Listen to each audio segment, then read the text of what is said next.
And now we're going to look at the social impact of 5G. Again, a topic that has been somewhat overlooked, maybe buried in technological detail often. So our big welcome to Rubi Kaur, and she is Senior Technology Strategy Manager at Vodafone. Rubi, a big welcome to you. Thank you so much, Annie. Thank you. And hello and good evening, or is it rather good afternoon to many of your listeners here today? I know you've got a global audience there. A big thank you to the organisers for letting me be part of this wonderful event today. So this is a subject which I know many of us are passionate about. We don't often hear about the social impact of 5G, so I'm really pleased to give this presentation to everyone. So 5G is a technology, and it's going to impact us all in some way. And we are basically at the intersection point of technology. This is us. This is where we are. And the question I want to ask us here today is, will 5G bring us benefits, and how can we harness those benefits with the whole of society?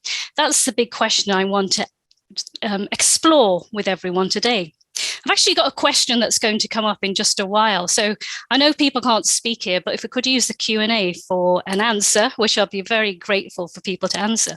So the question is, how can 5G benefit all of us, where we leave no one behind? So let's take a look at us wonderful humans first, okay? What is it we want, and what are our needs, okay? At a very basic level, we want to feel safe and secure. We want a world which is full of equalness and also fairness. We want equal access to services, and we want those services to be fair, and we want an easy access to those services. And as social animals, as we are humans, we need connections. We need to live in a connected society. And when we access those services, they're not just services that we use for public services. These are our daily services. So how can 5G, that's a big question, how can 5G actually help us to live our lives and enrich our lives so much further than it is today? That is the big question. So why does it matter? Let's start from there. Why does it matter that 5G needs to play a part in our lives? Well, currently there are about 2.7 billion people, that's less than half the population, who are offline at the moment. So therefore, they are missing out on great opportunities if they can get online and if they can get mobile.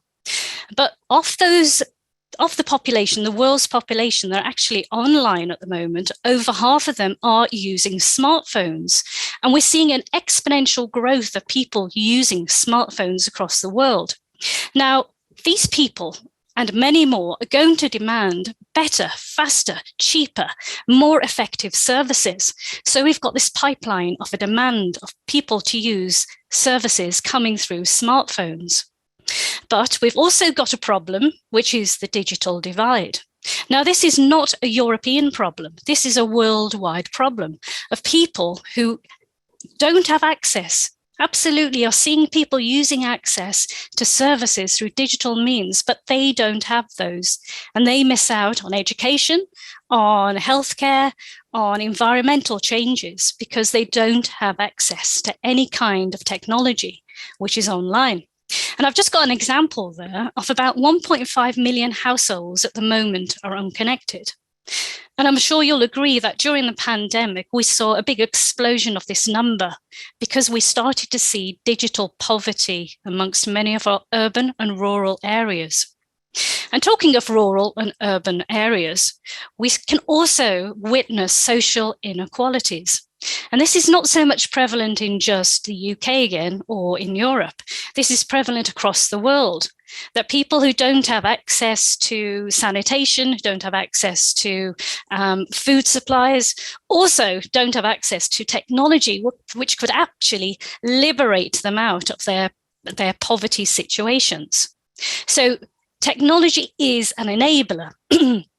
Now, it surprises me that 15% of the world have disabilities. And having worked with a lot of people with disabilities, especially the visually impaired people, I have seen how technology can be so liberating, how they can get on with their lives because technology enables them to be able to navigate and communicate far easier than they would before. But technology should not be used in a way where it becomes a disadvantage. So it's all about how we design those services. We've also got gender inequalities in the world, and I'm chair of the Women in Tech group in Vodafone, so this is something that's very close to my heart. And at the moment, across the world, we're seeing from statistics that 8% of women, 8% less of phone usage is by women. Again, this is exacerbated in the developing world, but across the world, it is roughly about 8%. Again, women are being put at a disadvantage there. And then one of the biggest problems we've got in the world, of course, is climate change. And listening to the previous discussion now, will energy management become a lot worse during the 5G era, or will it be an enabler for other scope emissions? That's the question. And we are, as we've seen in COP27, we are at a climate crisis. I think it was put, a crisis that's happening in the world of energy at the moment. So my question, Annie, if we could get people to type up a few answers here, what do we think is going to be the projected economic benefit of 5G? Just to have a rough idea of what people think that value could be. Have we got any answers coming through, Annie? Not at the moment. Nobody's, I think you caught a bit by surprise there, and we haven't got a chat channel open, only That's a Q&A channel. So I think my guess would be lower cost, more reliable connectivity. Yes, and to put an economic value on that, this is what I'm just going to remove my screen at the moment. Okay, so the economic the economic value that we will see that 5G is predicted to give us, according to the World Economic Forum, is about $12 trillion worth of value to be unlocked in the next 2 decades. So that's not to be sniffed at. And that will give us a 10% growth in GDP over the next 15 years, again, according to the World Economic Forum. And job creation, I think the value stands at around 288 million jobs are going to be created because of the advent of the 5G era. So much to look forward to from an economic point of view. But to me personally, the biggest value of 5G is going to be the social value and opportunity, which is going to change the way that people will live and the way that people will work. And connectivity to me is a necessity. It's not one of those things it's a luxury. It's a necessity which can enable access to information, education, and opportunity. And given all the reasons of why it matters, I think this becomes so important.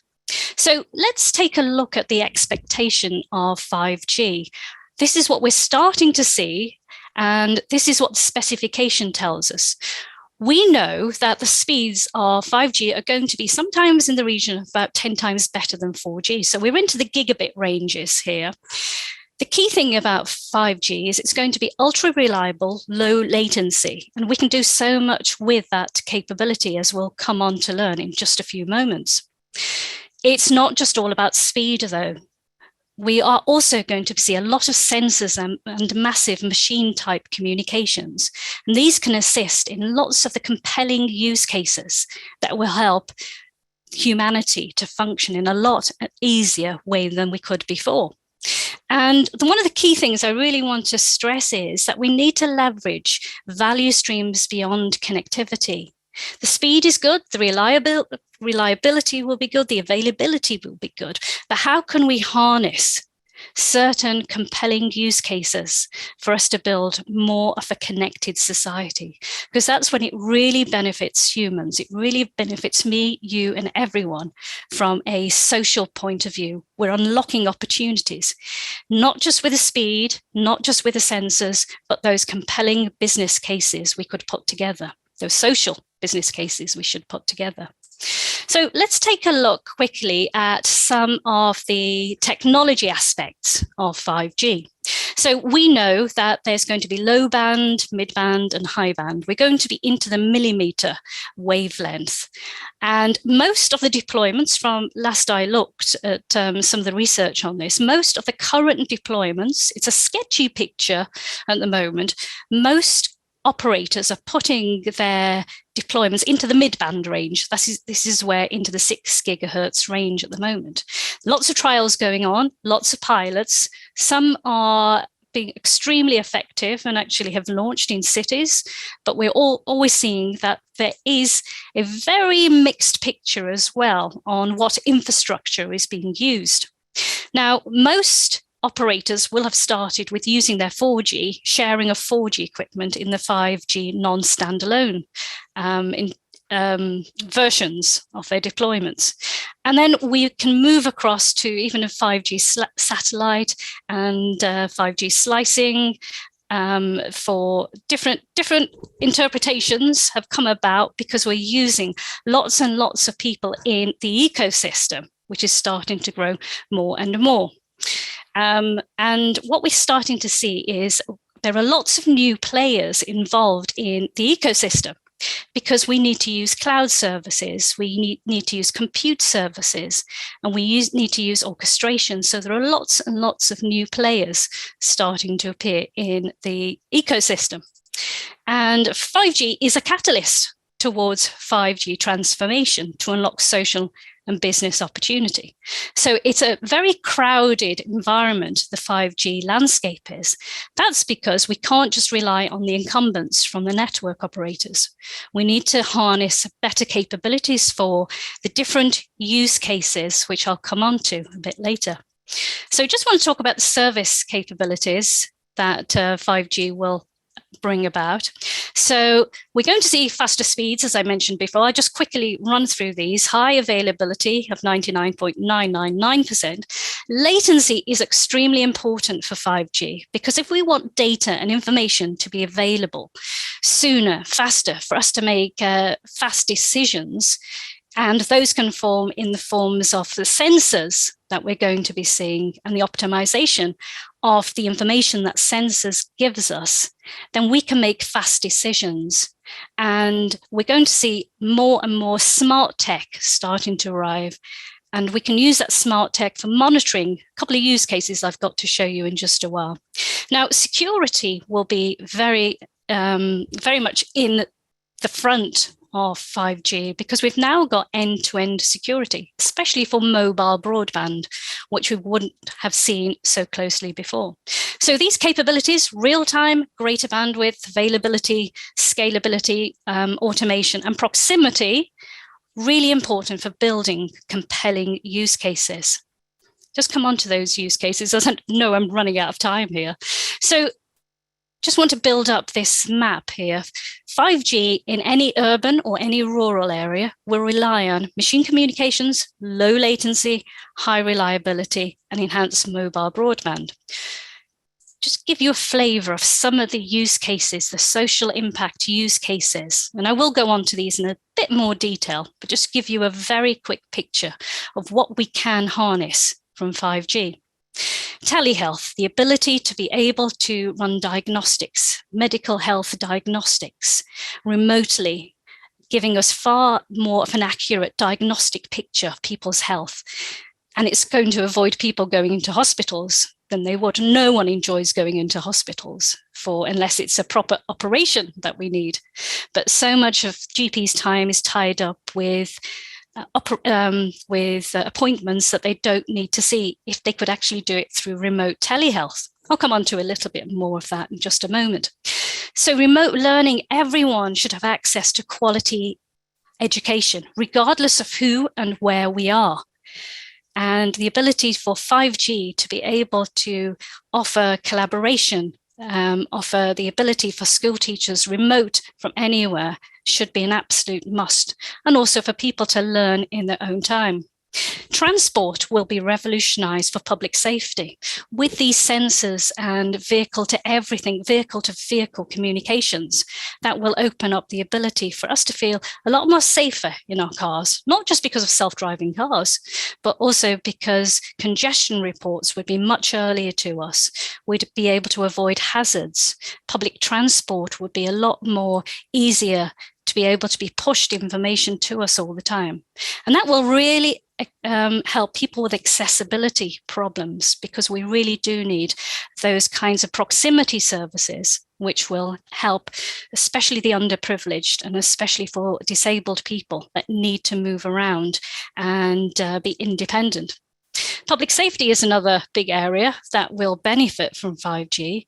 First responders will get data being driven to them, pushed to them much earlier because of infrastructure sensors being able to let them know and triangulate all that data, which tells them about an accident, tells them about a situation. Getting information to places far faster and being able to react to those is so important. Well, the world of AR and VR, this could have big impacts if we want to train and acclimatize people who are going into hazardous situations. One of the worst feelings is that psychological, toxic feeling that you get when you don't feel well in a situation. But if you've acclimatized yourself to an area, in a hazardous area, the training that you get from AR and VR, making it so much more real, will totally benefit people who are working in those areas. And with agriculture, we're going to see more smart agriculture kinds of, how can I put them? Yes, let's put them as smart agriculture types of initiatives that will start to happen. We're already seeing these. Vodafone has a few examples for greenhouses that use IoT sensors to be able to grow strawberries or to grow crops in greenhouses to be more efficient by taking on how much water, nutrients do they need, how much irrigation do they need. So we're being so much more efficient with our capabilities with 5G. And then there's climate change. We just listened to how 5G might bring about an increase in energy, but we must remember it's across the full picture of scope 3 emissions as well. And then there's accessibility, which if we've got proximity services, if we've got new tech that enables disabled people and people hard of hearing, people hard of sight, being able to use certain innovative services and gadgets which allow them to be part of society in a much more integrated way, will be a lot more beneficial. I will quickly tell you that all of these social impact use cases cannot stand alone unless we have supporting and guiding enablers. And this is where we need to work with governments, we need to work with local authorities, we need to work together with policymakers, with digital inclusion, bringing people together on our journey, making sure we have cost and coverage for 5G, making sure we align with the ESG goals, the SDG goals, to ensure that government, economic and social consequences are catered for when we actually put together these use cases. And then we've got the need for location and real-time services, which are going to be of benefit for accessibility issues that we will have during 5G. So let me just quickly run through. I know we're running out of time drastically. So a couple of examples here. So teleservices, we make use of the low latency, the reliable bandwidth. More and more innovation will start to happen in this area with diagnostic tools and medical apps. GPs will run virtual wards where they'll be able to do remote monitoring. And for us as humans, we'll have less hospital visits because doctors, medical staff will have access to that data, that sacrosanct data, which is building up to see what is it we actually need, rather than let's try this, let's try that. We've got better collaboration with different medical practices as well, being able to decide what is the best practice for us, for our health. Inclusive services. So as I mentioned, we need better proximity capabilities from 5G, which will start to come. These will help with navigation in real time. And ultimately, these will give about greater independence with assisted technology. And part of this bigger infrastructure program will be about smart cities and the ability to have the built environment with sensors that help with proximity and navigation for our disabled people. Just a quick word about the metaverse there. Lots of people, of course, have neurodiverse conditions. And when we're in the metaverse, of course, with our avatars, built on data points, people will be able to know how to interact with people that do have spectrum conditions from their autism, from their Asperger's, and know how to react to these people. So we're all, in a way, going to have these meta points of data. And just mention the digital divide very quickly there. So unfortunately, more and more people are falling into this chasm because of the cost of living, because of data poverty and exclusion. Now, the good news is that there are certain groups of bodies being put together. I know because I'm part of some of these. The Digital Poverty Alliance works to look at which areas in the UK are under stress because they don't have access to digital capabilities and where we need to pinpoint some of our coverage towards those areas. The Everyone Connected programme is part of a Vodafone program in the UK to look at free data and social tariffs for those who are falling under the digital divide at the moment. And then on a worldwide scale, we've got UNESCO working with the ITU, with other operators. And what they're doing is putting together action plans to be able to look at more affordable devices, more affordable networks that are going to be built into areas which at the moment are falling behind drastically with keeping up with equality for digital services.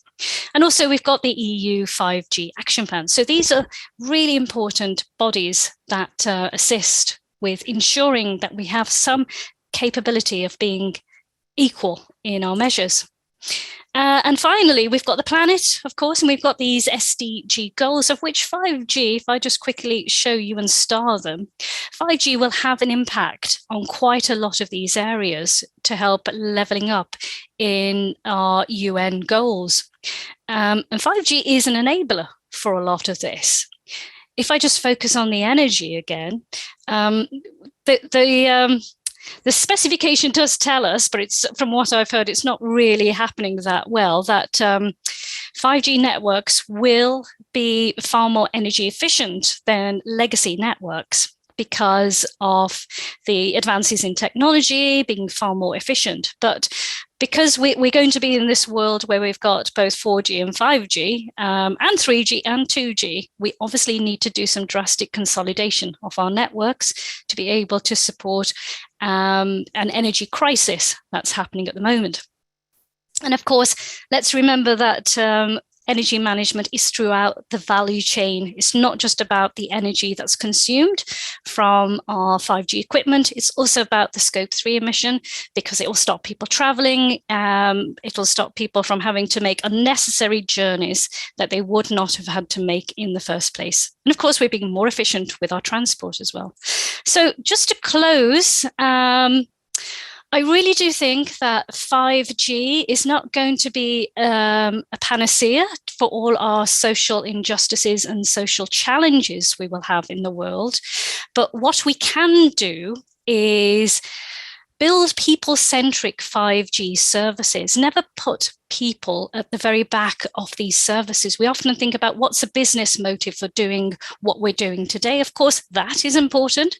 But please remember, build people-centric services, because we actually look at what the people actually need, especially if we've got disabilities, especially if we've got accessibility issues, and especially if we've got no access and the digital divide. So please look at people-centric services and what we can liberate and enable from putting 5G together from a people point of view. And we absolutely want to leave no one behind. Remember our basic needs. We want a fair and equal society. That's why we need to put people first. I want everyone to be involved, policymakers, network operators, technology companies, vendors. Everyone needs to be involved to make sure that we are building these people-centric services. And as a final note, just want to keep on saying that all of us need to keep on asking ourselves, are we doing enough? Are we involving the right people? Are we thinking about the social and economic picture when we design our 5G services? And that question about are we doing enough needs to be absolutely foremost to keep on ensuring that we are leaving no one behind. Okay, I've had to run through all of that, but all I want to say is thank you so much for listening. It's a great pleasure to be able to talk about these subjects, which are slightly different from the normal 5G technology conferences, but thank you for listening. And Annie, if there's any questions, well, started some to of come them up. are just comments. So when you asked about the bringing economic value, one of our audience says smart city. Should we try that again? Smart city, smart utility, and smart homes. And somebody else said that the answers on the benefits of 5G are about sustainable development goals. And that person, for everybody on the conference, has provided a link. Somebody else asked about 5G and energy consumption. Well, I think actually that was covered pretty comprehensively in the last panel. And I think another questioner says that the problem for the operator is how to monetize the services that you're talking about and the constituents who need those services, because we're not in a charity business. And this person asked if there's any experience from Vodafone about how to monetize them, with the exception of mobile broadband, because we kind of understand that already. Very, very good comments. Thank you to everyone for those comments. Can I answer the question about the monetization and the social impact? Do you know, it's a really fine balance to make and a case to make, because obviously network operators are on the business of making money, but they've also got a purpose as well. The purpose, let me tell you, for Vodafone is to connect for a brighter future, for everyone to be connected. So it's a fine balancing act to try and ensure that everyone knows that we do need to think about the social case for 5G as well. But in terms of the use cases for 5G within Vodafone, so we're looking at adjacent services apart from the broadband that was mentioned. Okay, so there are some cases where we've got for farmers, the IoT for sustainable development, for sustainable farming. So those are some use cases that are starting to appear as well. Many of them are really in the kind of the IoT and sensors world at the moment. And I'm sure there's a plethora of different business use cases that I can't share at the moment, but they are very much in the IoT, also in cars as well, the automotive industry as well, that Vodafone is starting to look at, those kinds of use cases that will assist with those adjacent services and not just mobile broadband. Hopefully that answers a bit of the question. Okay, well, I also suppose that a lot of people who at the moment are excluded digitally, once they're included digitally, they tend to generate more economic activity, which is kind of, we hope, a virtuous circle. Ruby, thank you very much. You're very welcome, and thank you for having me. It's our pleasure.